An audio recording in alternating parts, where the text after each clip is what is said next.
Hello, and thanks everyone for joining this webinar about ISO 22301 and NIS2 and DORA business impact analysis. And yeah, just before I start with this webinar, just wait for maybe let's wait for maybe for a minute for everyone to join.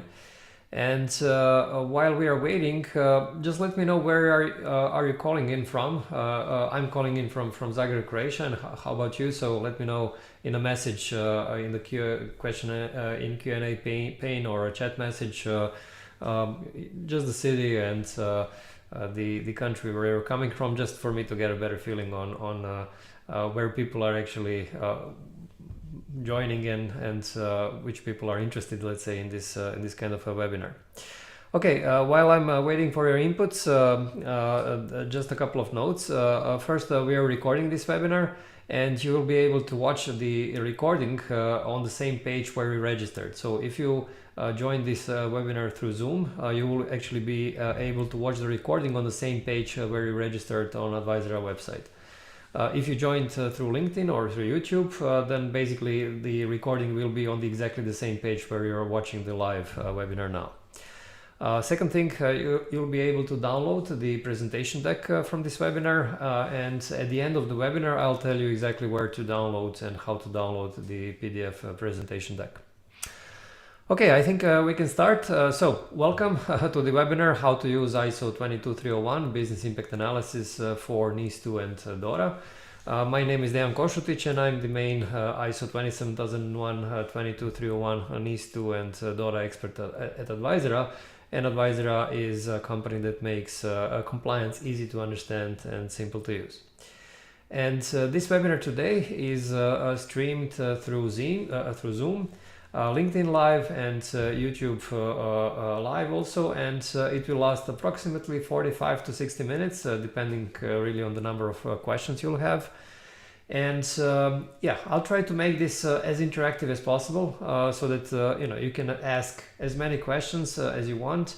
And by all means, please do ask questions even before the Q&A session, so during my presentation, so that I can give you some comments or give you some guidelines, and this will make the webinar much more interesting.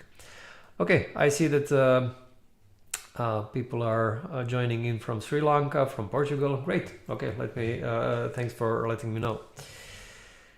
Great. So let's move on to the next slides. So basically, why is this topic of this BIA or business impact analysis important? Well, first of all, it's required by NIS2 and DORA, but there is a problem, and the problem is that really these two regulations do not really explain how to perform business impact analysis. I'll show you later on what exactly these regulations say, but the point is, again, business impact analysis is required, but there is no, let's say, definition on how this needs to be done. And so what I'll show you in today's webinar are basically how to perform, what are the steps needed for business impact analysis according to ISO 22301, the business continuity standard, and how to fit those results into NIS2 and DORA compliance. And yeah, the webinar today is basically intended for business continuity, cybersecurity professionals that are in charge of NIS2 and DORA compliance. Good. So one of my main points today is really that this standards, international standards, ISO 22301, which is the leading international standard for business continuity, is, I would say, the best way to actually implement not only business impact analysis, but the whole business continuity according to NIS2 and DORA.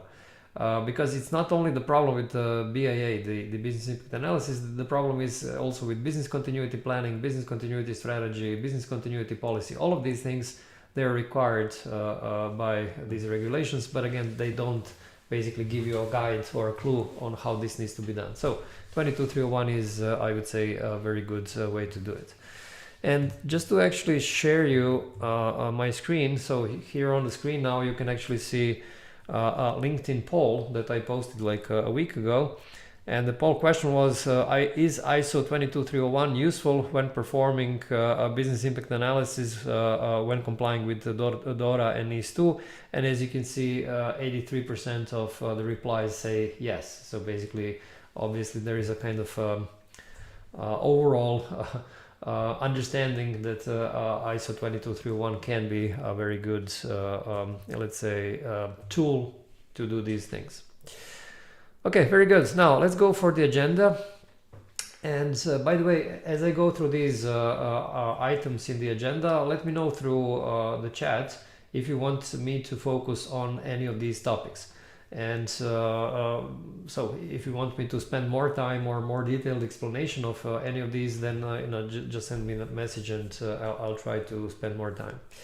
So I'll first go through this terminology, because there is very often confusion around what is the MTPD or RTO or RPO. So I'll explain these things in the beginning, and I'll also show you what are the exactly requirements of NIS2 and DORA when it comes to BIA. And then I'll show you where does this BIA fit in the overall business continuity management process. So BCM stands for Business Continuity Management. Then I'll show you what are the steps, 5 steps within BIA. So what exactly you have to do to do the BIA. And I'll also show you how you can actually determine this MTPD, maximum tolerable period of disruption. So I'll explain this in the next slide. Also RTO, also RPO. So I'll show you in a couple of examples when you use these business impact analysis questionnaires, and when you get the results, I'll show you actually how to determine these KPIs or these objectives. Maybe this is not really a KPI, these are more like objectives. Okay, very good. So yeah, let's move on to this slide about terminology. Okay, so BIA stands for Business Impact Analysis. MTPD stands for Maximum Tolerable Period of Disruption. Sometimes you will also see a term called MAO, which stands for Maximum Acceptable Outage. So MTPD and MAO have the same meaning. And basically this is where when you analyze a particular activity in your company or particular department in your company, and then once you, based on this analysis, once you perform business impact analysis, and then once you find out what is the longest period that your activity or department can be disrupted. So in some cases it might be, I don't know, 2 hours or 4 hours or 24 hours or a couple of days. And actually this differs from one activity or one department to another. So the point is that this is actually the, I would say, first conclusion from the business impact analysis. And in a couple of slides, I'll show you actually how to calculate this MTPD. Now, as opposed to MTPD, there is also this RTO. RTO is, I would say, not the first, but the second conclusion.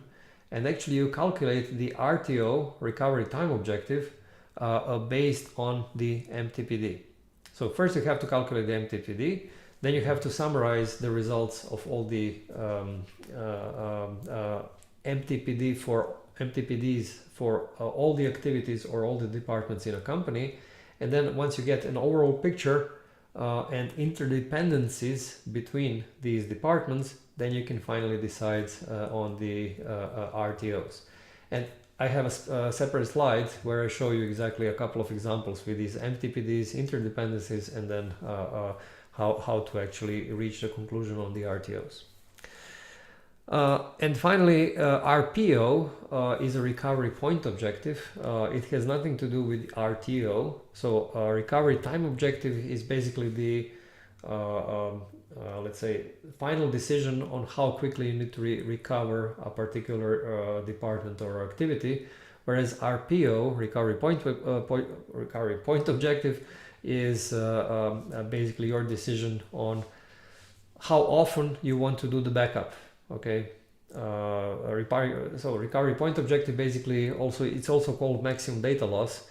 Again, these are the two same things. So basically it determines basically if you're doing, if you are creating some data as part of some data processing, how much can you afford to lose? So can you afford to lose the data that was created in the last, let's say 1 hour, or last couple of minutes, or last, let's say 1 day?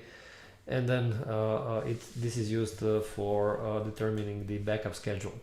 But I also have a separate slide for this, and I'll explain you this on a couple of examples. Okay, good. So we'll share now with you a couple of links where you can learn more. The first one is this article called Explanation of the Most Common Business Continuity Terms. This is an article on 𝗏𝗏𝗴𝗏 website. And you'll see the link now in the chat window. And just to explain this, so if you joined this webinar through Zoom, or if you joined this webinar through YouTube, then you'll be able to click these links and they will open right away in your browser. Now, if you joined this webinar through LinkedIn, then because of some internal limitations of LinkedIn, then you can't directly click these links. And the workaround for this is that you simply copy the URL and paste it into your browser, and this link will open then. All right, the second article that we'll send you now is this article about RTO and RPO, and the explanation what is the difference between these two. So you'll also see the link, and so you can open it to learn more. All right, let's move on to the next slide, and this is about what are the requirements of NIS2. So NIS2, just for you that are new in this, NIS2 is a directive from European Union directive, which specifies cybersecurity for critical infrastructure organizations. There are 18 sectors. I'm not going to go into this. There is a separate webinar which explains the basics of NIS2. But what I wanted to show you is when you open actually this NIS2 directive. Let me show you how this looks like. You actually have it on 𝗏𝗏𝗴𝗏 website. When you open it, it looks like this. And by the way, we'll send you also now the link to this NIS2 directive on 𝗏𝗏𝗴𝗏 website, and you can actually see the same thing that I'm looking at now. When you go for Article 21, Cybersecurity Risk Management Measures, here you will see in this paragraph here, when assessing the proportionality of these measures, due account shall be taken of the degree of the entity's exposure to risks, the entity size, and the likelihood and occurrence of incidents and their severity, including societal and economic impact. So it doesn't really mention directly business impact analysis, but it does, indicate that there should be some kind of an analysis, in-depth analysis of impact, impact of incidents, right? So not directly, but indirectly. Now, going back to my presentation, I also wanted to show you there is this CIR. CIR stands for Commission Implementing Regulation, and there is this Commission CIR 2024-2690, which basically describes on how NIS2 needs to be implemented for digital infrastructure companies. So again, NIS2 applies for 18 sectors, and two of these sectors are related, two or three actually, sectors are related to digital companies. And for those companies that are digital companies, for them there are extra rules in terms of this CIR. So let's take a look at how this CIR looks like. Let me switch the screen. So here is this full text of CIR. You will see that there are several articles here, but the most important here is this annex which defines technical and methodological requirements. And here you will see that there are several requirements for the top level policy, roles, responsibilities, authorities, risk management, then incident handling, what you have to write in the incident handling policy, monitoring along, and so on. So let me scroll further and find this section about business continuity. So this is 413. So business continuity disaster recovery plan, and then you have this one here. The relevant entities shall carry out a business impact analysis to assess the potential impact of severe disruptions to their business operations, and shall be based on the results of the business impact analysis establish continuity requirements for the network and information systems. So as you can see, it does mention specifically business impact analysis, but it doesn't say, you know, what this is, how to do it, anything like this. And, you know, when you go through the rest of this CIR, it doesn't, you know, tell you anything more. So, not, I would say, very helpful when it comes to implementation. Okay, let me go back to the presentation. I need to switch. Okay, good. And then since NIS2 is only a directive, which means it's a kind of a top-level document which serves as a baseline for EU countries to publish their own laws and regulations. So NIS2 is not directly applicable to companies. However, based on NIS2, EU countries have to publish their own laws and regulations, which then are applicable directly to companies in their countries. So NIS2 is a baseline, and then you have details basically in the laws and regulations. And then each and every country in their laws and regulations should specify more rules. However, when you read these local rules, in most cases, they do not, again, tell you what business impact analysis is or how to do it. So again, you cannot really rely fully on basically these laws and regulations or anything, you know, let's say that is official. Which brings you then to the conclusion that you should use some other, I would say, methodology, and this methodology is through ISO 22301. And I'll come to this in a couple of minutes. Now let me just share on Advisor website, you have this page called NIS2 Where to Start. And here, when you scroll down, you will actually see a section which speaks about transposition. Transposition basically means how EU countries are actually publishing their own laws based on NIS2. And here you have these various articles which speak about the details. So if you want to learn more about what local laws and regulations are saying, then you can actually take a look at this, this particular page. Okay, going back to my presentation. Yeah, we'll also share with you another link called to an article called List of Required Documents According to NIS2. It's a useful article just for you to get a feeling on what is really needed and what is not needed when it comes to NIS2, which kind of documents you need. Okay, now let's move forward to DORA. So as opposed to NIS2, which is applicable to critical infrastructure companies, DORA is applicable to financial organizations in European Union. So banks, you know, insurance companies, brokerage houses, investment banks, I don't know, these various stock exchanges and so on. Now, let me switch the screen. In DORA, you have this Article 11, Paragraph 5, which is quite more detailed. Okay, so yeah, so here, Article 11, and then we have Paragraph 5. So it's here.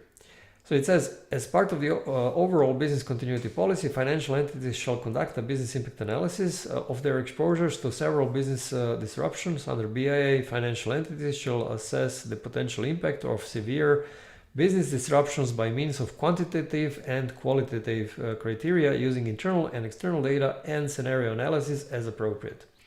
The BIA shall consider the criticality of identified mapped business functions, support processes, third-party dependencies, and information assets and their interdependencies. Financial entities shall ensure that ICT assets and ICT services are designed and used in full alignment with the BIA, in particular with regard to adequately ensuring the redundancy of all critical components. So here you see much more precise, let's say, requirements on what DORA actually requires from BIA. However, again, it doesn't tell you how to do it. So again, you have more or less similar problems, but let me just kind of emphasize here. It says quantitative and qualitative criteria.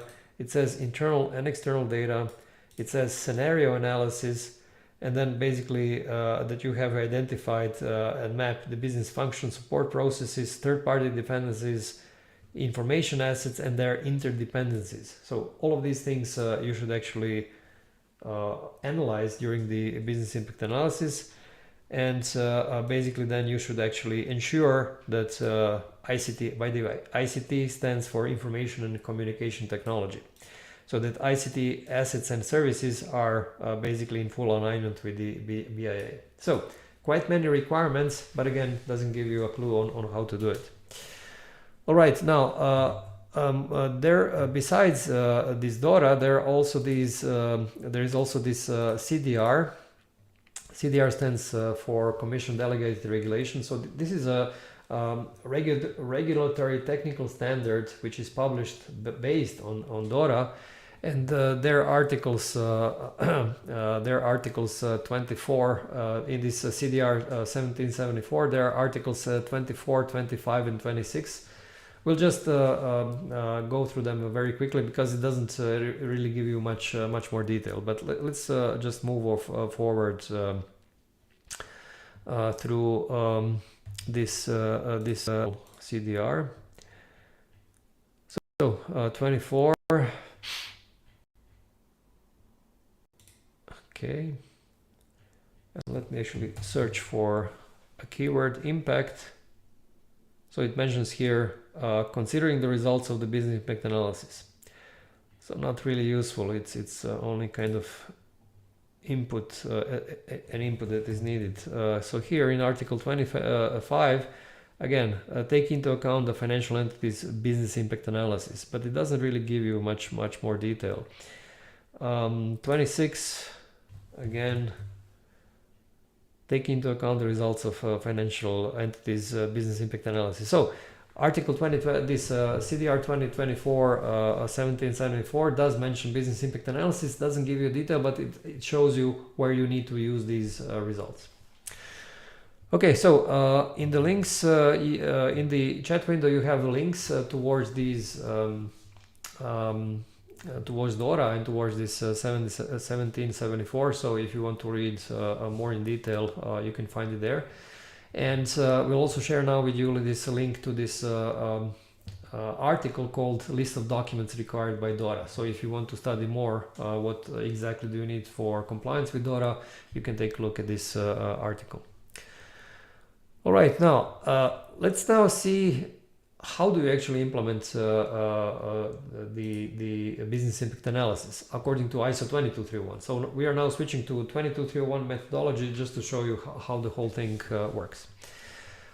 Basically, there are kind of 5 core elements of business continuity according to 22301. The first one is this business continuity policy, which you actually have to write in order to define the main rules on how you will manage business continuity in your company.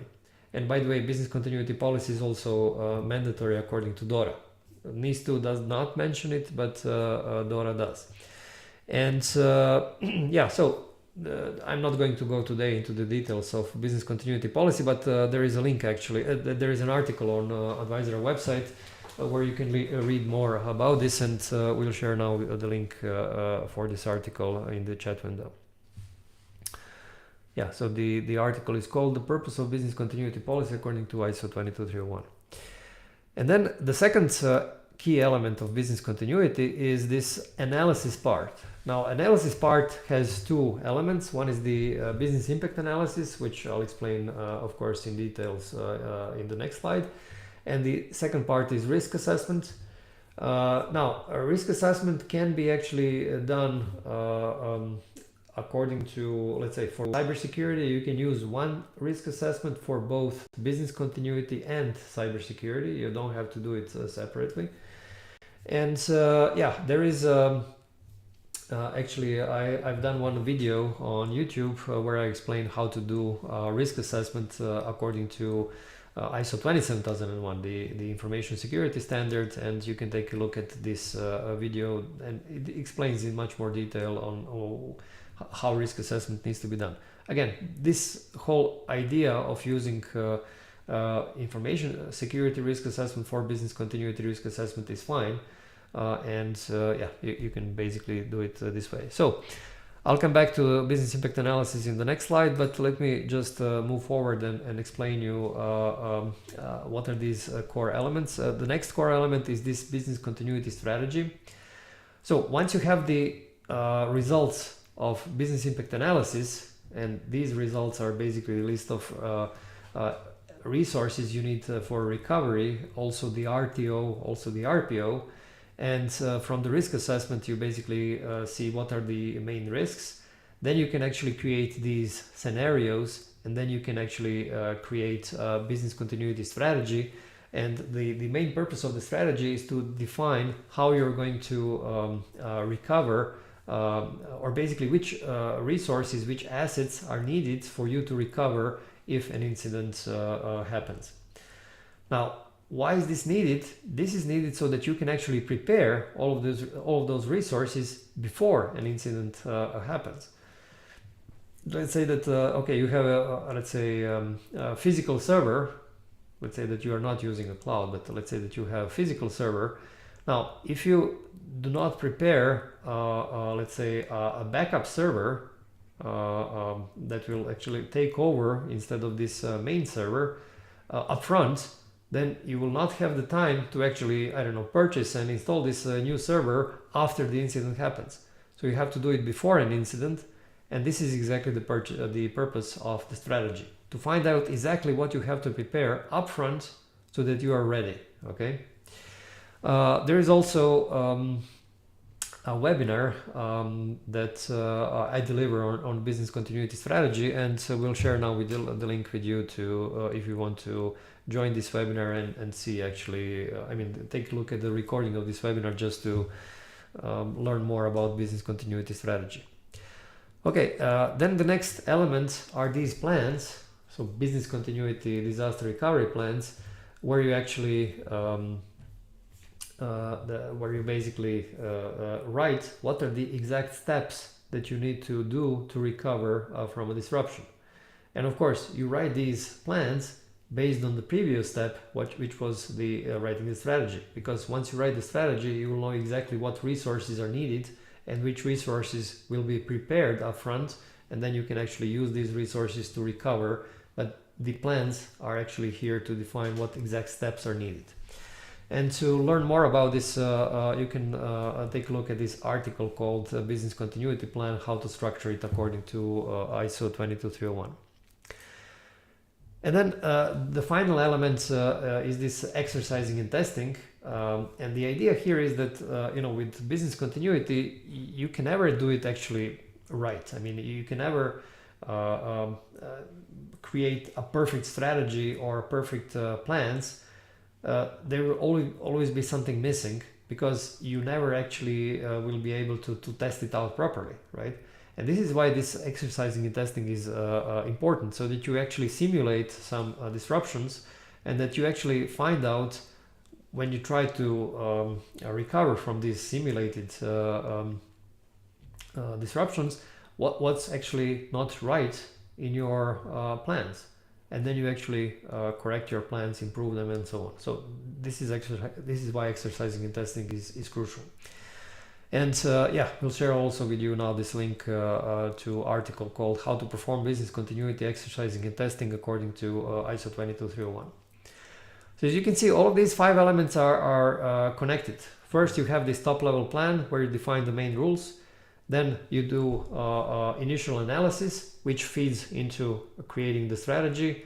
Once you create a strategy, it feeds into the plans. Once you have the plans, they basically feed into, or then you actually start doing exercising and testing on a regular basis. So if you didn't have any of these elements, business continuity wouldn't work. So this is the whole point here, and I wanted to show you what are these elements and how business impact analysis contributes to the whole thing. All right, now let's move more into detail of business impact analysis. So what are the steps actually for you to do the business impact analysis? There are basically five steps. First, you have to develop this methodology. So you have to set the rules on how you will do the business impact analysis. So are you going to analyze, I don't know, your departments or your activities or processes? So you define these things, who will be in charge, which kind of questionnaires you will be using, how will you calculate the RTOs, RPOs. So all of these things you have to specify in your methodology. And by the way, we'll also share with you now the link to an article called How to Implement Business Impact Analysis According to ISO 22301. And in that article, you will see all of these things that I'm speaking about now, you will see in more detail. All right, the next step is really to collect the data. And this collection of data is done through these BIA questionnaires. Okay. Later on, I'll show you how these questionnaires look like. But the point is that, let's say that you have, I don't know, 6 departments in your company, and then you have to collect the data from these departments about potential impacts and how these disruptions will negatively impact your processes. So you have to do these questionnaires to collect all of these data for each of these departments, right? And then once you have this data, then you actually start calculating this MTPD, RTO and RPO. And then again, I'll show you this in another slide, how to calculate this. Then the fourth step is for you to write a business impact analysis report. However, this is not needed. Some companies write this report, some companies don't. It's really up to each company. But what is needed is that you actually incorporate these results, primarily the, again, list of assets, RTOs, RPOs, into the business continuity strategy. So this is something that certainly is required according to ISO 22301. Okay, now we'll share with you this article which speaks about mandatory documents for ISO 22301. And yeah, just for you to get a feeling on what kind of documentation is needed if you want to comply with this business continuity standard. Okay, now let's go to the most interesting part, and this is how to calculate this MTPD, or maximum tolerable period of disruption. So let's say that you, okay, I have a question from Roger. So all departments have to be involved. What about companies where some activities performed not in Europe, for example, headquarters in the US? So ISO 22301 allows you not to include all the departments in business impact analysis or business continuity in general. So you can actually select the scope which only focuses on a couple of departments. Now, when it comes to NIS2, as you've seen, it's not specific. It doesn't really tell you much more about the business impact analysis. This CIR does. DORA says a little bit more about the business impact analysis, but I would say, so it doesn't say where you have to, focus on only one, let's say, department or several or all departments, but from the language that I'm seeing in this CIR and DORA, basically you would have to do it in your whole company, okay? Now, since DORA and NIS2 are applicable only in the European Union, if there is a, let's say, headquarters in the US and you have, let's say, a daughter company in, for example, Germany, then I would say that all the departments within the German company would have to be compliant with whether DORA or NIS2. This depends on what type of a company this is, right? So in this case, I wouldn't say that US headquarters would have to do the BIA or anything like this. All right, this was a very, very good question. Thank you for this. Good. Now let me show you what is one way to calculate this MTPD. So as you can see here on the screen, there are these qualitative questions and quantitative questions. If you remember from a requirement from DORA, it requires you actually to do a qualitative and quantitative based on internal and external data. Okay, and this is one way you could do it. So, for example, you could have these qualitative questions. How will your clients react to disruption? What will be the impact to other activities in a company? How will disruption influence the loss of reputation? How difficult will it be to catch up on the backlog of work? Obviously, these are qualitative questions. By the way, these are only suggestions. These are not specified in the standards. You can actually select your own questions. And then, since this is a qualitative one, Then you have actually assessment scale. Let's say 1 would mean marginal impact, 2 acceptable impact, 3 high impact, and 4 catastrophic impact. And then you have to assess the impact throughout time. So if there is a disruption of 2 hours, what is the impact? If there is a disruption of 4 hours, impact 8 hours, 24, 48 hours, 1 week. And then you will see that the longer the disruption, of course, the impact will be higher, because the longer you're not operating, the bigger problems will come out of it. And then, for example, how will your clients react to disruption? Okay, so after 2 hours, they will probably, be a little bit unhappy, but nothing catastrophic, right? Also after 4 hours. But let's say after a full 8 hours, this is almost the whole day, they will be very unsatisfied. So the high impact will be here. And then also after 24 hours, after 2 days, this might be catastrophic. You might see already a big churn. Many companies, actually, many clients leaving and stop using your services.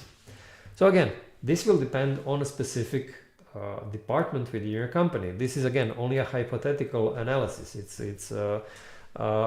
You will probably have very different numbers here for each of these time slots for particular disruption duration. What will be the impact to other activities? After 2 hours, negligent. After 4 hours, 8 hours, acceptable. After 24 hours, a problem, right? How will the disruption influence the loss of reputation? Okay, so basically here you have at 4 hours, at 48 hours you have a problem, and so on and so forth. So this is how it works, right? You assign the gravity, I would say, of the impact depending on the duration of this disruption. Of course, you will get this impact, you will collect this impact from these departments by speaking to probably the head of these departments within your company. Now, when it comes to quantitative, you will have different questions, obviously. How much will the legal and contractual penalties cost, right? And then you need to have some currency. Okay, you can use the euro or dollar or whatever. So after 2 hours, nothing. But after 4 hours, let's say that you have to pay, I don't know, $1,000 of some, I don't know, penalty or something like this. Okay. 2,000, 30,000, let's say after 24 hours and so on. How much will repair expenses be? Again, after 2 hours, 4 hours, maybe nothing, but let's say after 8 hours, it might be 5,000. How much revenue will you lose, right? And let's say that you won't start losing anything within 24 hours, but after 24 hours, you will start losing. So this is how you actually do the quantitative part of business impact analysis. And now comes the hard part, or the fun part, depending on how much you enjoy this exercise. And this is basically that you calculate the MTPD. So what is the maximum tolerable period of disruption? And in this case, it might be something like this.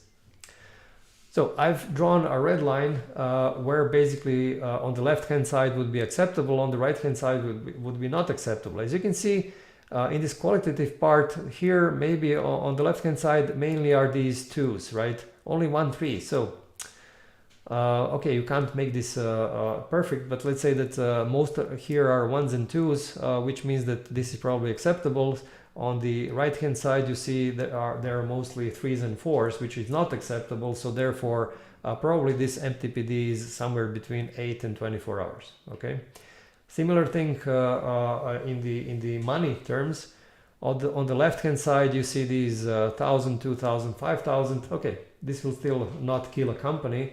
However, if this is a smaller company, like 30,000 or 60,000, especially 200,000, might actually kill a company. So this is why this is not acceptable. So this is how you actually analyze this, more or less in a visual way. And then you actually conclude, look, our MTPD is somewhere between 8 and 24 hours. And then you discuss a little bit more in detail with the head of the department. And then you might actually settle on, let's say, 16 hours or 20 hours or something like this. So for that purpose, you will need to discuss this further with this person. So there you go. This is how you calculate the MTPD. In a couple of slides, I'll show you how to use this MTPD to come to an RTO. Okay, now how do you determine the RPO? So recovery point objective. If you remember, this is about how much data you can afford to lose.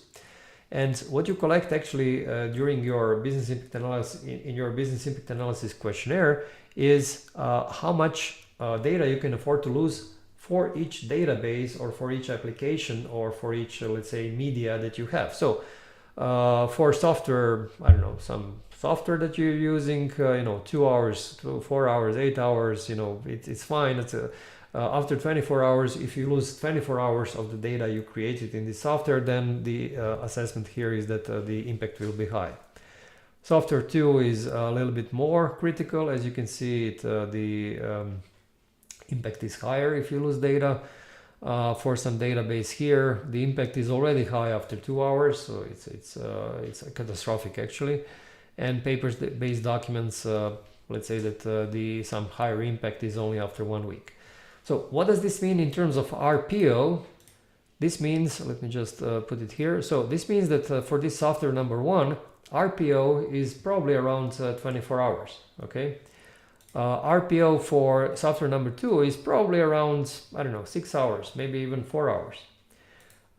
For this database, the RPO is less than 2 hours. It can actually be 0, right? So for example, in banks, if you're dealing with, financial transactions, banks cannot afford to lose a single transaction, let alone 1 hour of transactions, which might be, I don't know, hundreds of thousands of transactions in 1 hour, right? So basically for banks and for these critical applications, RPO is usually 0.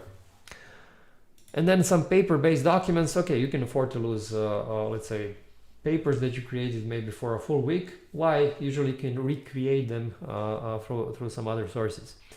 Now, how does this impact your backup policy?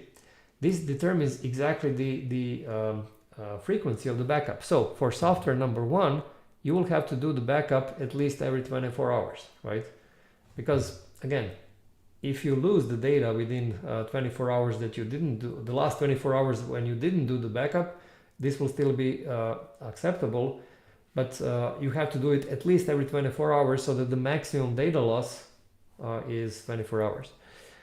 Software number 2, you will have to do the backup probably every 4 hours. For database, this database here, you'll probably have to do the backup in real time, not to lose a single data. And for paper-based documents, you can probably do the backup every, let's say, 1 week. Okay, so this determines directly your backup frequency. All right, now let's move on to the next slide, and this is around how you determine these interdependencies, and then based on that calculate the RTO. So let's say that you, just for example, let's say that you have only 3 departments in a company: HR department, IT department, and some just-in-time production. So let's say that you're a manufacturing company. Now for HR department depends, for its recovery, it depends on IT department, okay? It doesn't depend on anyone else, it depends only on the IT department for a recovery. IT department does not depend on anyone. It's simply, let's say, it depends only on itself for recovery, and this just-in-time production depends also on IT department for recovery. Now, MTPD for HR department was calculated, determined as 5 days through the BIA questionnaires. IT department MTPD was determined as 8 hours, and just-in-time production was determined as 2 hours. So if you notice here, the recovery, so MTPD for HR department is 5 days, because usually you don't have to recover HR department very quickly if a disruption occurs.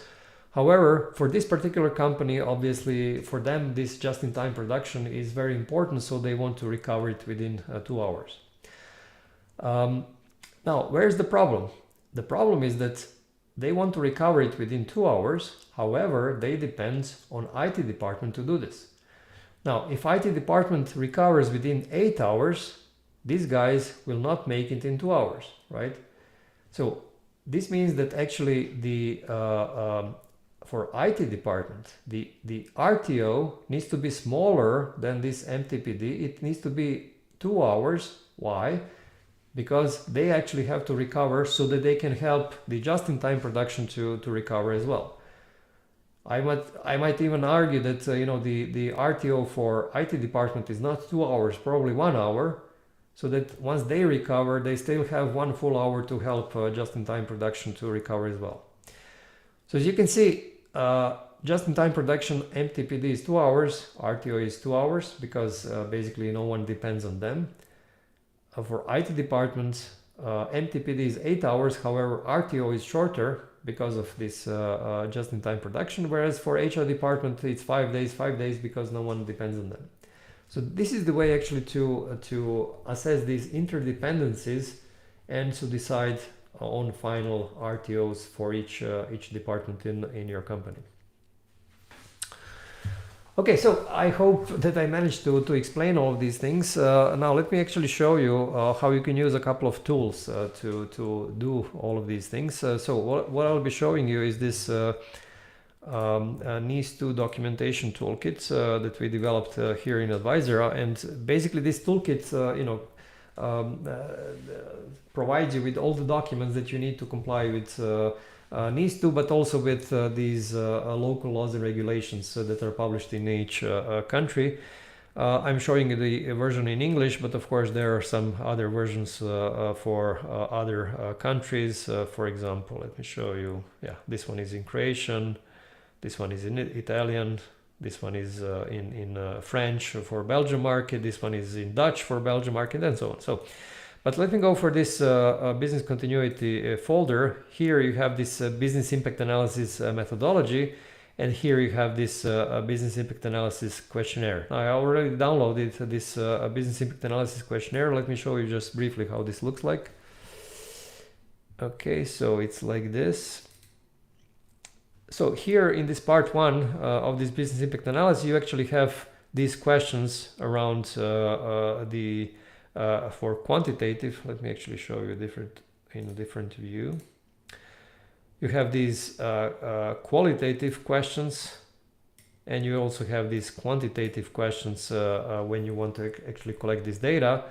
And then in part 2, there are already many other questions which serve you to collect the information about the assets that are needed for recovery, the databases that you're using, interdependencies, and so on and so forth. So basically this is how this looks like. Also, going back to the toolkits, what you can use is this when you have a Word document like business impact analysis. It actually helps you fill out the document in a much quicker way. So it takes you actually through this wizard. So what is the name of the person to approve this document? Some person. And then what is the confidentiality level? Job title of the person in charge of managing business continuity. It could be, let's say it's not business continuity coordinator. Let's say this is, I don't know. Let's say the CISO is actually in charge of managing business continuity, and so on. So you basically fill this out, and then you download this document, and it will come out rather quickly. I'll open this now and show you how this looks like. So basically then you actually download to your local disk this particular document, in this case business impact analysis, which is already personalized for your company. So it inserts the logo, the company name. As you can see, all of these things that I entered through the wizard are also here. So name, the confidentiality level, and you also see the full text of the document here. So business impact analysis is implemented through questionnaire. It's coordinated by CISO. This is also what I entered through the wizard. And here on the right hand side you have these comments which actually help you fill out the document or personalize this document further. So for example, you can find this business continuity strategy in the folder this and that, and so on. So basically the idea of these templates is that once you download them on your local disk, it's very easy, very quick for you actually to fill out everything that is needed in this case for NIS2. Same thing for DORA. So I can switch to DORA just for you to see how this looks like. Again, there are a set of folders. Each folder has several documents. When I go for business continuity, you can actually see several documents here. Actually, for DORA, we made this business impact analysis part of this folder 6. And here you have business impact analysis, methodology and questionnaire. Okay, I don't want to take much more of your time. I just wanted to show you that these tools exist if you want to speed the things up, and we've sent you also the links to these toolkits so that you can study them in more further. You can actually also sign up for a free trial. So if you want to test how these documents work, how they look like, you can actually sign up for a free trial, and then you can download a demo version of these documents directly from this application that I was showing. Okay, good. Now let me move forward with the presentation. Basically, let me make a conclusion, and then I'll go for the Q&A session. So I would say that, you know, this kind of a well-known standard like ISO 22301 can be used very nicely for business impact analysis, and you can actually speed up the things, the whole process considerably if you follow up on this kind of a methodology, which is already, I would say, worldwide and known.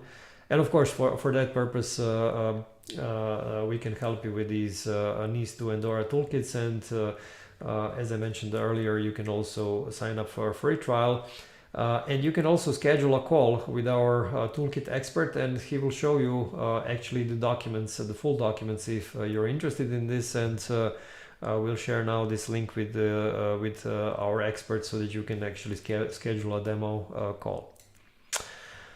Okay, great. So let's move on to the Q&A session. Okay, so I'll start answering your questions now. So if you have any questions, please send them through this Q&A pane, also through the chat window. And while you're sending these questions, let me just go through a couple of announcements here. So first, feel free to reach out to me directly if you have any questions, and you will see my email on the screen now. So if you want, you can send me email. And the second thing, you can follow me on LinkedIn and YouTube. And on YouTube, I publish lots of videos around NIS2 and DORA. And if you want to learn in this video format, then you can take a look at my YouTube channel. And on LinkedIn, I regularly publish news from this cybersecurity and compliance world. So if you want to stay up to date, then you can follow me on LinkedIn. And I'm also hosting this Secure and Simple podcast. So this podcast is actually intended for consultants. So if you're a consultant, take a look at this podcast, because this is where I interview other successful consultants, and you can learn a lot from them, you know, on how to become a consultant, how to become successful consultant yourself. And there are actually a couple of interviews which speak about NIS2 and DORA, so you can learn in specific about these topics there. Okay, there was one question that I received before the webinar, so let me go through this question first.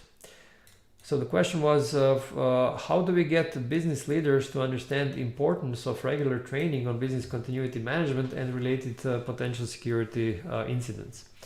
Okay, so there I would say two ways that you should approach this, and I mean you should use both of these ways. So they, I would say, work together, so to say. The first one is that both NIS2 and DORA emphasize that training and awareness is mandatory, and it's not mandatory for only some employees. It's actually mandatory for all the employees, including the senior management.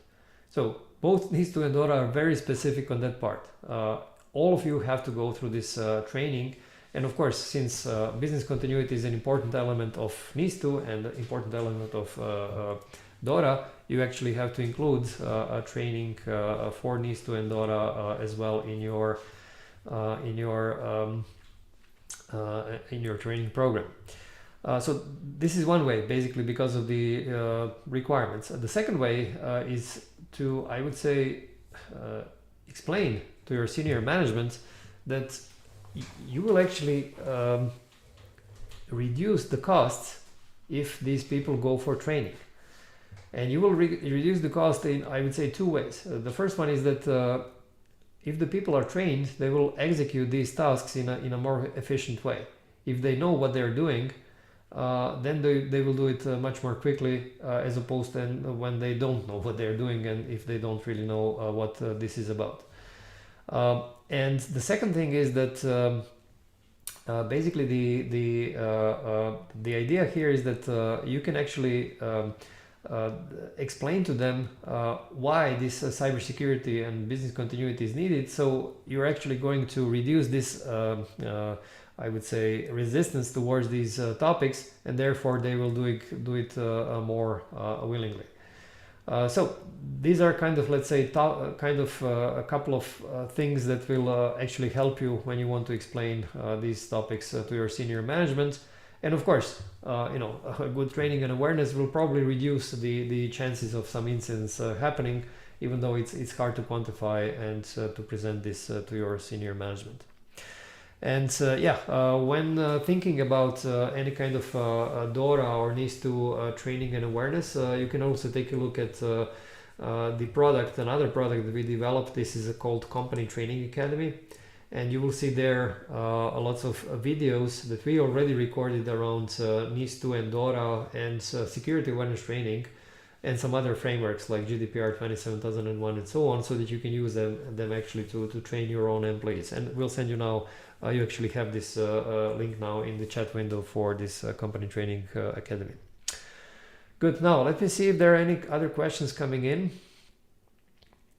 Okay, if not, then let me wrap up the webinar. So just a few words before we finish. So as I mentioned, in this 1 hour webinar, I didn't really want to go too much into detail of overall business continuity. I wanted to focus primarily on business impact analysis, and I hope that I managed to explain you this how this whole thing works and how to calculate these MTPDs, RTOs, RPOs, and other things. And of course, if you want to check out the details, you can sign up for these tools that I've shown you.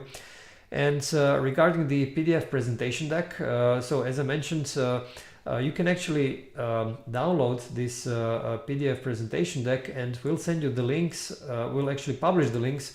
So if you join the webinar on YouTube or LinkedIn, then you should wait about 10 minutes on the same page where you're watching the webinar now, and then we'll publish in the comment section, we'll publish the link for you to actually download this PDF presentation deck. So this is something that you can do in about 10 minutes from now. And if you joined the webinar through Zoom, then you'll be able to, you'll actually receive the link to download this presentation deck through email. And we'll publish not only the link for this presentation deck, we'll also publish all the links that we distributed in today's webinar. So if you didn't manage to copy all of these, you'll be able actually to download them simply by going for these, by actually taking a look at these comments on YouTube or LinkedIn. And again, if you joined through Zoom, then you will simply have this in your email. And we'll also send you a link to a short survey. It's very short, 3 questions, and if you fill out, I will be grateful, because it gives me feedback on how well I'm doing in this, how well I was doing in this webinar. And this will be all. Thank you very much for your participation, and I hope you have enjoyed this webinar. Have a nice day.